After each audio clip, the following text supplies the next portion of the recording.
एक बार फिर से स्वागत है आपका इस छोटे से सेशन में। उम्मीद आशा आपने कल का लेक्चर देख लिया होगा और आपको पता चल गया होगा। हमने कल केमिस्ट्री का बेसिक लेक्चर लिया था। मैंने चैप्टर नहीं स्टार्ट किया था, आज मैं चैप्टर स्टार्ट करूंगा। रासायनिक अभिक्रिया एवं समीकरण है, जो आपका पहला चैप्टर हाई स्कूल का होता है, वो आज मैं स्टार्ट करने वाला हूँ। कल मैंने आपको बेसिक बताया था, उम्मीद करता हूँ आपको बेसिक याद होंगे। और प्लस ये आपको जो मैंने रटाए थे, ये 20 नंबर तक तत्व जो थे ये आपको याद होंगे। आज मैं आपको अभिक्रिया के बारे में समझाऊंगा। तो सबसे पहले मैं ये बता दूं आपको कि मैं आपको चैप्टर कौन सा स्टार्ट करने वाला हूं। तो आज आपका जो चैप्टर होगा वो होगा पहला, जिसे हम लोग बोलते हैं क्या है, रासायनिक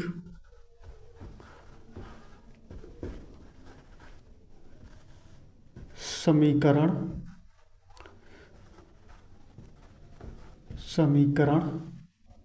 एवं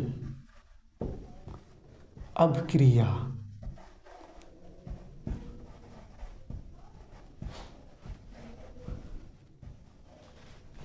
अब मैं आपको बेसिक अंडरस्टैंडिंग दूंगा कि रासायनिक समीकरण होता क्या है और अभिक्रिया क्या होती है।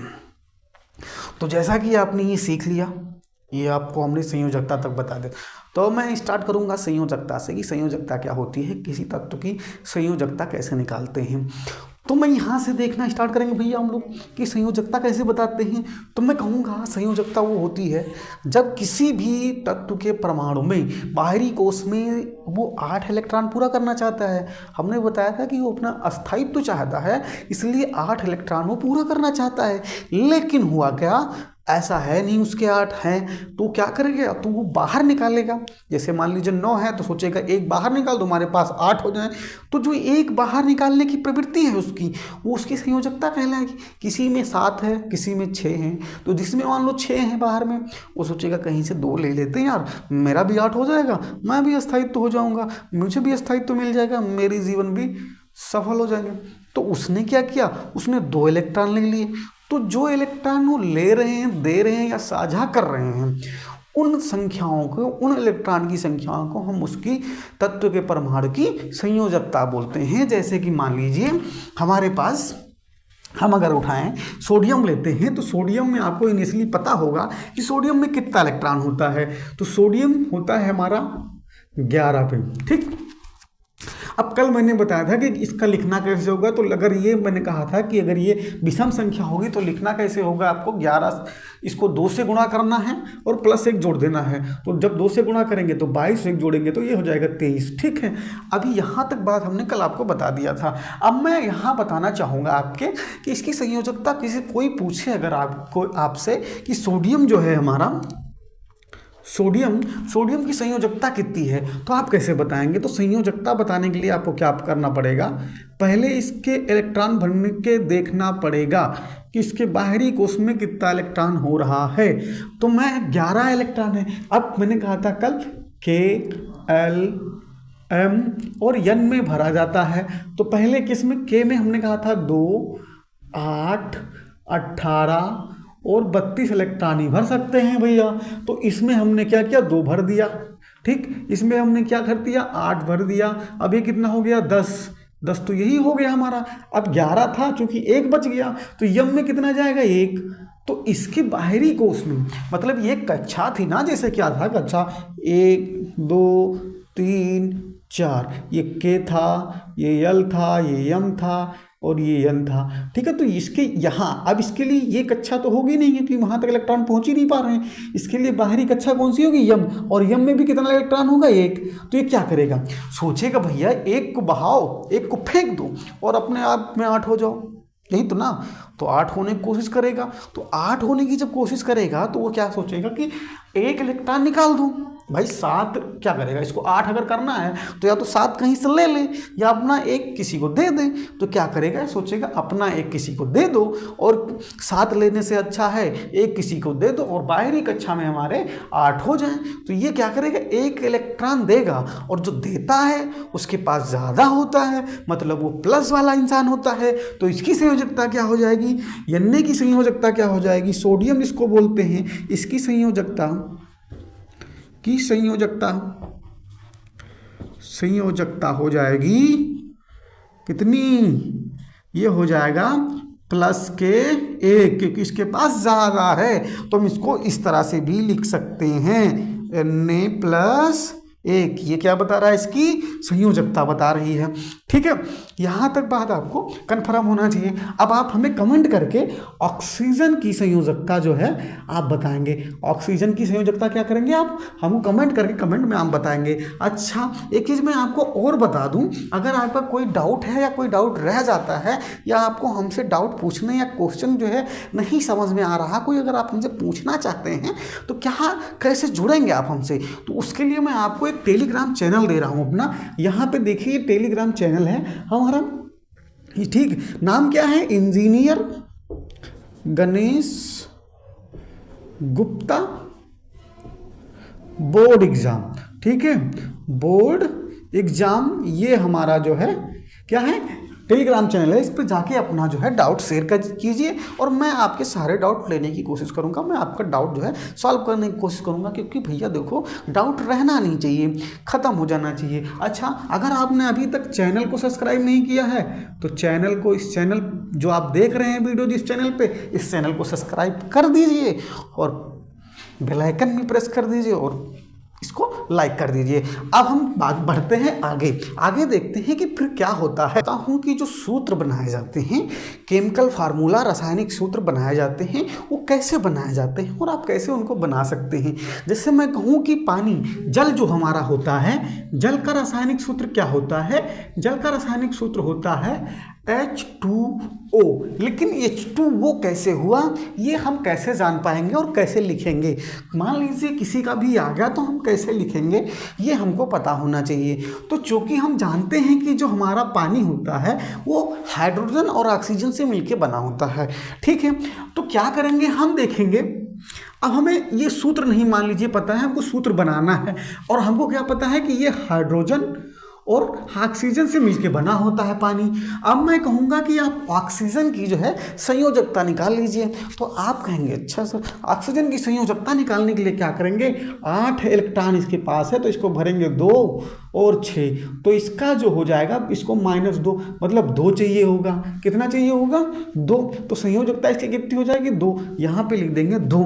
ठीक है, यहाँ पे प्लस माइनस लिखने की जरूरत नहीं है, बस खाली आपको इतना ध्यान रखना है कि जैसे इसको 2 इलेक्ट्रॉन चाहिए, ये 2 इलेक्ट्रॉन ये ले सकता है, तो इसकी संयोजकता कितनी हो गई, 2। अब हम हाइड्रोजन की देखेंगे। हाइड्रोजन का क्या है भैया कि हाइड्रोजन की देखो ये होता है उत्कृष्ट गैस, मतलब कि आदर्श गैस होती है हीलियम। अब ये हीलियम तो पहुंचना चाहता है, मतलब अपनी बाहरी कक्षा में ये 2 इलेक्ट्रॉन करना चाहता है। कितना करना चाहता है, 2 इलेक्ट्रॉन करना चाहता है। जैसे अष्टक नियम था वैसे आदर्श गैसों के लिए भी होता है कि वो 2 करना चाहते हैं अपनी बाहरी कक्षाओं में, तो ये 2 करना चाहेगा।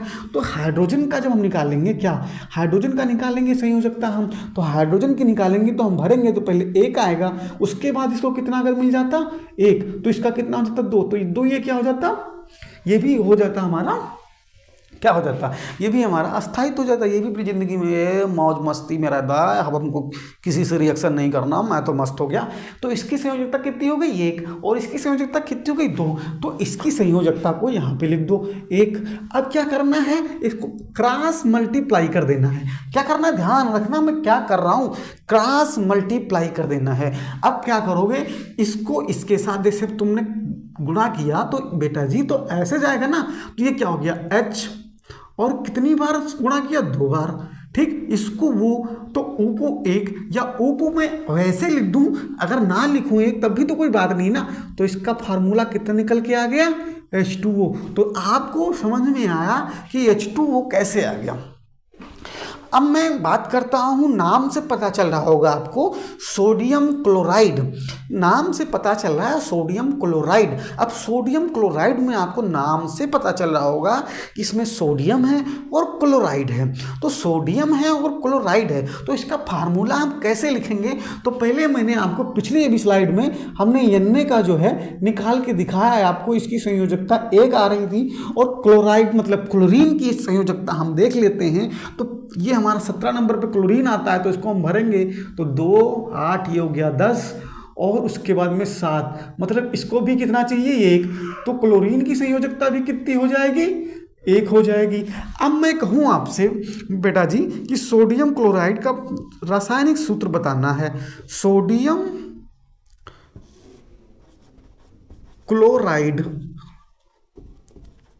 क्लोराइड का रासायनिक सूत्र बताना है। तो आपको पता है बेटा जी सोडियम और क्लोराइड मतलब सोडियम और क्लोरीन से मिलकर बना है। तो हम लिखेंगे सोडियम का क्या होता है Na और क्लोरीन का होता है Cl। इसकी भी संयोजकता 1, इसकी भी संयोजकता 1। इसको इधर से करेंगे तो ये हो जाएगा Na का 1 इंटू Cl का 1, यानी इसको लिख सकते हैं हम NaCl। ये क्या हो गया हमारा सोडियम क्लोराइड का रासायनिक सूत्र हो गया। किसका? सोडियम क्लोराइड का। तो ऐसे में उम्मीद करता हूं कोई भी आएगा तो आपको बस ये समझना है कि उस तत्व में है क्या, मतलब उस जो यौगिक हमको या पदार्थ दिया गया है उसमें कौन कौन सी चीज़ शामिल है। उसके बाद हम उसका देख के निकाल लेंगे और उसका रासायनिक सूत्र लिख लेंगे। अब दो चार रासायनिक सूत्र ऐसे हैं जो इंपॉर्टेंट है आपके एग्जाम पॉइंट ऑफ व्यू से, मैं वो आपको बता देता हूँ। ठीक है, तो जैसे कि मान लीजिए पहले हमारे पास होता है एक चीज हमेशा याद रखिएगा कि क्या होता है, ये जो हमारे पास लिखा होता है CO3, इसको बोलते हैं हम लोग, हमेशा ध्यान रखना, इसको बोलते हैं कार्बोनेट। क्या बोलते हैं? कार्बोनेट।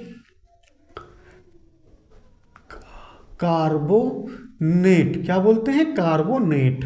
ठीक, और इसको बोलते हैं CO3 को, इसको बोलते हैं हम लोग बाई कार्बोनेट। क्या बोलते हैं? By carbonate. ठीक, और आपको ये तो पता ही होगा कि इसको बोलते हैं CO2 को हम बोलते हैं कार्बन डाइऑक्साइड। अच्छा देखिए, अब मैं कार्बन डाइऑक्साइड का बनाना भी हो तो आप कैसे बनाएंगे, तो देखिए क्या करेंगे। कार्बन डाइऑक्साइड का बनाने के लिए तो मैं पहले आपको कार्बन डाइऑक्साइड का रासायनिक फार्मूला बना के दिखा दे रहा हूँ। कार्बन डाइऑक्साइड अब ये पेपर में मान लो आ गया, तो आप इसको बनाएंगे कैसे, इसका रासायनिक फार्मूला कैसे बनाएंगे आप। तो हमें पता है कार्बन और ऑक्सीजन, ऑक्साइड मतलब ऑक्सीजन, तो यहाँ पे लिखेंगे कार्बन, यहाँ पे लिखेंगे ऑक्सीजन। ऑक्सीजन का भी हमने निकाला था 2 और कार्बन का होता है 4। अब इसको काट दो, ये क्या हो जाएगा 2 कम 2 और 2 दूनी 4। अब क्या करो, इसका यहाँ से, इसका यहाँ से। अब ये क्या हो जाएगा, C के साथ 1 और O के साथ 2, यानी कि इसको लिख सकते हैं CO2। ये हमारा क्या आ गया, कार्बन डाइऑक्साइड आ गया। ठीक है, अब हम देख लेते हैं जो हमारे पास आता है ज़्यादातर फार्मूले क्या आते हैं। सोडियम क्लोराइड, जिसे हम लोग कहते हैं खाने का सोडा, वो हो गया। अब बाइकार्बोनेट और धामन सोडा 2 चीज़ें आती हैं। तो हम बाइकार्बोनेट देख लेते हैं पहले कि बाइकार्बोनेट, सोडियम बाइकार्बोनेट कैसे बनाते हैं। अभी इसी प्रकार से आपको क्या करना है, बहुत सारे तत्वों का बना लेना है, पदार्थों का, क्योंकि मैं अगर बनाते दिखाऊंगा एक एक करके तो पूरी क्लास इसी में निकल जाएगी। तो मुझे अपना चैप्टर भी स्टार्ट करना है, क्या, रासायनिक अपक्रिया और समीकरण। तो भैया रासायनिक, पहले देखिए कहानी समझते हैं कि रासायनिक अपक्रिया होती क्या है। जैसे कि मान लीजिए क्या हुआ, आप मस्त मैच खेल रहे थे, उसमें कोई दिक्कत नहीं थी। आ गए आपके मामा जी, मम्मी आपकी बुलाई, भैया मामा जी आ गए हैं, या आपकी शादी देखने वाले आ गए। बेटा क्या करेगा, बेटी क्या करेगी, चाय बनाएगी। क्या करेगी, चाय बनाएगी। तो चाय बनाना, जैसे कि मान लीजिए एक या एक से अधिक तत्वों को मिलाकर नए तत्व बना देना। क्या करना, एक या एक से अधिक तत्व मिलाकर नए तत्व बना देना, यह क्या कहलाता है, हमारा रासायनिक अपक्रिया कहलाता है। इसमें क्या होता है, रासायनिक गुण चेंज हो जाते हैं। रासायनिक गुण क्या होते हैं भैया जी, रासायनिक गुण ये होते हैं, जैसे कि मान लीजिए, पहले मैं आपको अवस्था परिवर्तन बता दूं। अवस्था परिवर्तन क्या होता है, तो अवस्था परिवर्तन किसी भी पदार्थ का, अगर मैं बात करूं अवस्था परिवर्तन की, तो पदार्थ में अवस्था परिवर्तन 2 तरीके से होता है। पहला होता है भौतिक परिवर्तन, दूसरा होता है रासायनिक परिवर्तन। ठीक है, रासायनिक परिवर्तन। भौतिक परिवर्तन में क्या होता है? भौतिक परिवर्तन में क्या होता है, जैसे कि हमारा कोई पदार्थ है, उसका क्या होगा, शेप, साइज या उसका दिखने का वो सब चेंज हो जाएगा। जो हम चीज़ें देख पा रहे हैं वो भौतिक है, जैसे रूप, रंग, आकार जो हम देख पा रहे हैं वो फिजिकल, कहते नहीं फिजिकल हमारा अच्छा है, फिजिकल उसका अच्छा है, तो वो फिजिकल है, मतलब भौतिक है। तो क्या है, जैसे कि मान लीजिए हमारे पास कोई बर्फ था, बर्फ, ठीक, और ये चेंज हो गया पानी में, पानी बन गया बर्फ का। तो ये पहले ठोस था, अभी ये द्रव हो गया। तो मतलब क्या हुआ है, इसका ये पानी तब भी था और पानी अब भी है, स्वाद तब भी पानी का था, स्वाद अब भी पानी का है। लेकिन क्या हुआ, इसका भौतिक परिवर्तन चेंज हुआ है कि रूप और आकार चेंज हुआ है उसका, तो इसको बोलते हैं भौतिक परिवर्तन। लेकिन केमिकल परिवर्तन क्या हो जाए, जैसे कि मान लीजिए किसी भी पदार्थ को जब हम करें या क्रिया करें उसके बाद उसका टेस्ट चेंज हो जाए। जैसे कि क्या है, आप क्या करते हैं, चीनी चाय पत्ती बना डालते हैं और एक नई चीज़ बन के तैयार होती है चाय, उसका टेस्ट अलग होता है, ठीक। और डाला क्या था आपने उसमें, चीनी और चाय पत्ती, तो वो क्या हो गया, रासायनिक परिवर्तन हो गया, ठीक है। तो आप समझ रहे हैं ना रासायनिक परिवर्तन को। अब जैसे कि मान लीजिए मैं अपनी पुरानी बातों पे आ जाता हूँ कि आप चाय बना रहे थे, क्या बना रहे थे, चाय। तो चाय बनाने में क्या करेंगे आप, चाय आपको अगर बनाना है तो सिंपली आप क्या करेंगे, चाय बनाने के लिए जाएंगे किचन में और क्या करेंगे, किचन में जाएंगे और क्या करेंगे, चीनी लेंगे। तो भैया लेंगे चीनी, चलिए मान लिया हमने, आपने लिया चीनी, और क्या लिया, चाय, और क्या लिया, दूध, ठीक। और आपने इससे क्या बना दिया, चाय बना दी अपने मामा जी के लिए जो पीने आए थे, आपके घर पे चाय पीने आ जाते हैं, ठीक। अब ये यहाँ पे हेडिंग डाल लीजिए। अब रासायनिक अभिक्रिया, क्या, रासायनिक अभिक्रिया बोलते हैं इसको, क्या बोलते हैं, रासायनिक अभिक्रिया बोलते हैं इसको भैया जी, ये ध्यान रखना। अब क्या हुआ कि जो ये चीज ये पदार्थ मिला के एक नया पदार्थ बनाया जा रहा है ना, तो इन पदार्थों को मिला के एक नया पदार्थ बनाया जा रहा है। तो इस प्रोसेस को, जो ये बनने की प्रक्रिया हो रही है, इस प्रोसेस को हम कहेंगे रासायनिक अभिक्रिया हो रही है। और जो ये लिखा हुआ है इसको हम बोलेंगे ये रासायनिक समीकरण है। क्या है, रासायनिक समीकरण है। अच्छा, जिन चीज़ों से मिला के बनाया जाता है उनको हम बोलेंगे वो क्या है, अभिकारक हैं। क्या है, अभिकारक है। मतलब जैसे हमारे पास चीनी, चाय पत्ती, दूध क्या हो गया, अभिकारक हो गया।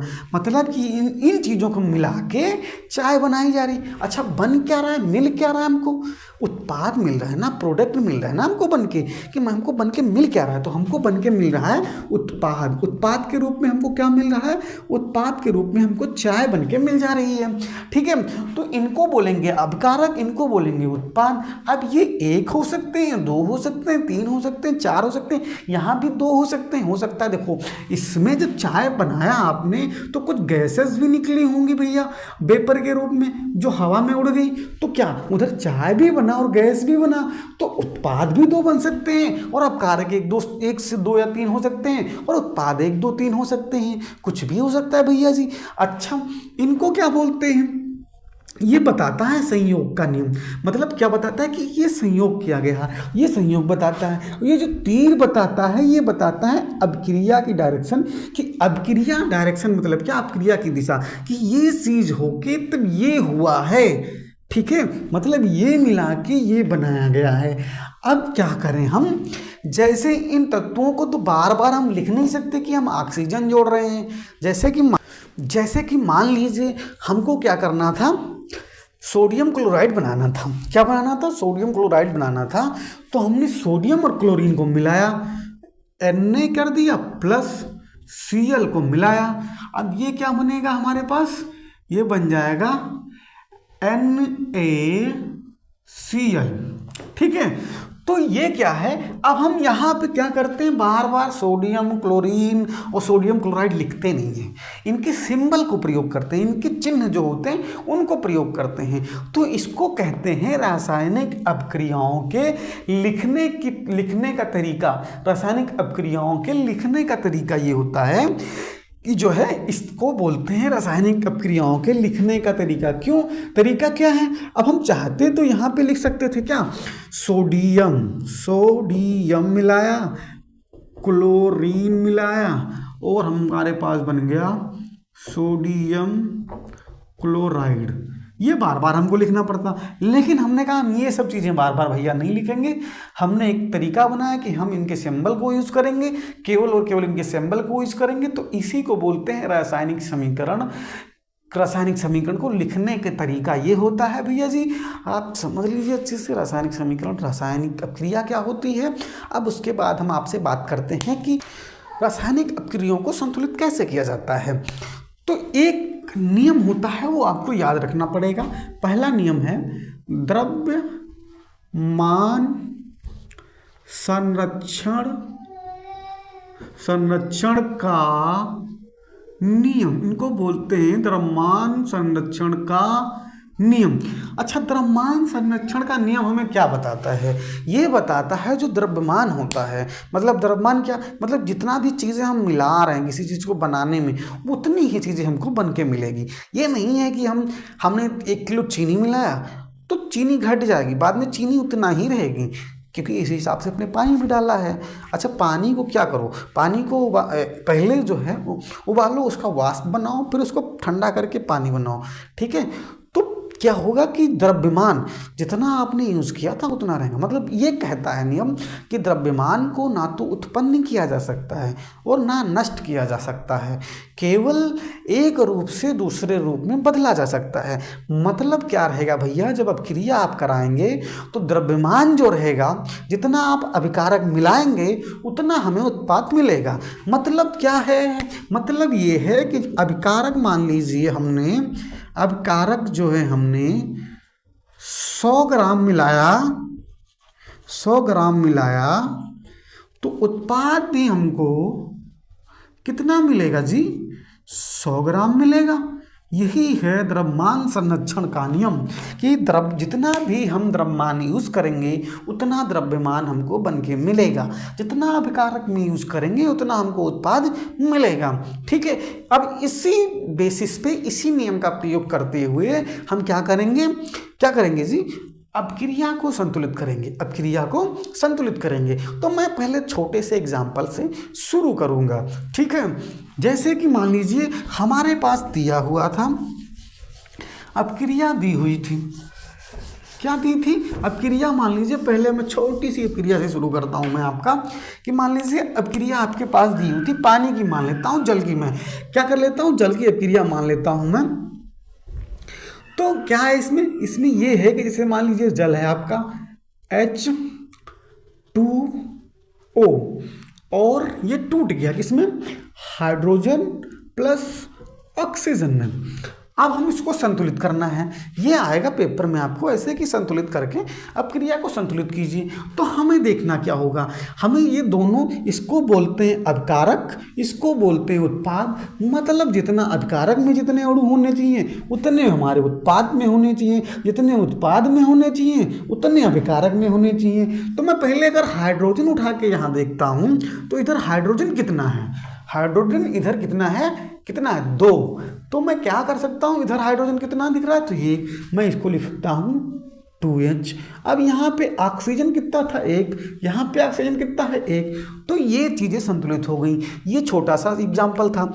अच्छा भैया जी, मैं क्या करूँगा, अभी मैं आज के लिए इतना ही रखता हूँ और मैं कल क्या करूँगा, कल वाली क्लास में आपके लिए मैं क्या रखूँगा, जो आपके पेपर में कल मैं जो आपके पेपर में आती हैं अपक्रियाएं उनको संतुलित करना सिखाऊंगा। संतुलित करना सिखाऊंगा, ठीक है, कैसे करना है। और अपक्रियाओं के प्रकार बताऊंगा। कल की क्लास की बात हो रही है, अपक्रिया के प्रकार बताऊंगा मैं, क्रिया के प्रकार बताऊंगा मैं, क्या बताऊंगा मैं,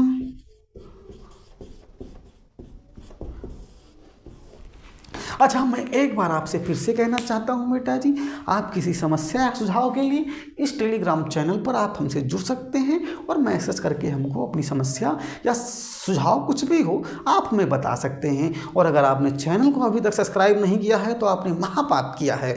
इतना ज्ञान देने वाले चैनल को आपने सब्सक्राइब नहीं किया तो करिए ना सब्सक्राइब। वो लाल वाली बटन सब्सक्राइब की तोड़िए फोड़िए कुछ भी करिए, बस उसको हिट करिए, बेल आइकन को प्रेस करिए और अपनी आने वाले एग्ज़ाम को अच्छा बनाइए। मैं चाहता हूँ कि आपके बोर्ड एग्ज़ाम में आपका क्या हो, 80% से ऊपर नंबर आए, क्योंकि आपको पता है आजकल मार्क्स का बड़ा दौर चल रहा है और जानकारी भी आपको होनी चाहिए।